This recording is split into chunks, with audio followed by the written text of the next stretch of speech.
Дали проблемите на Кочанчани се минато кога е во прашање на временото снабдување со огромно дрво од подружницата Осогово.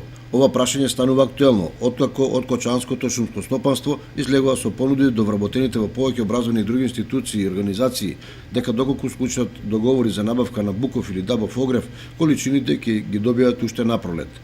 Немајќи друг избор, во ситуација кога приватните снабдувачи нудат за околу 500 денари по кубик поскапи дрва, граѓаните се запишуваат на списокот и се надеваат дека нема да им се повторат нервозите од изминатите години, кога наместо напролет или на лето со неразлични ургенции ги добиваа на есен и тоа сурови. Еден дел и зимоска, бидејќи Кочанската подружница на минус 20 целзиусови степени во јануари се доведе во ситуација да остане без никакви резерви, па за самохрани мајки и други ранливи категории мораше да се бара помош од Пехчево или на тие што уплатиле буков огрев да им нуди дрвна маса од бор.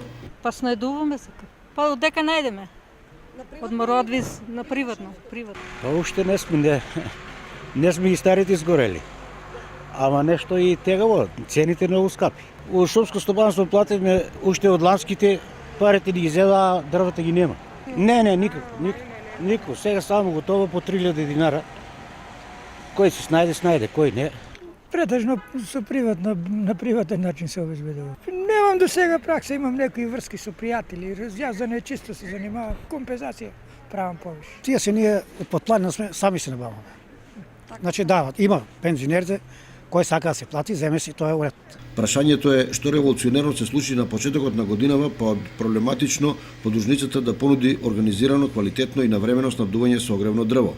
Или со какво волшебно стапче директорот ги реши проблемите кои со години наразад го следеа работењето на Осогово и зошто тоа не е направено порано. Дали сечата и дотрот се соодветно организирани? Дали планинските патишта сега се попроводни отколку до вчера? Дали камионите кои постојано беа во дефект сега се во исправна состојба? Дали тендерите за избор на превозник профункционираа? Многу прашања на кои одговор нема.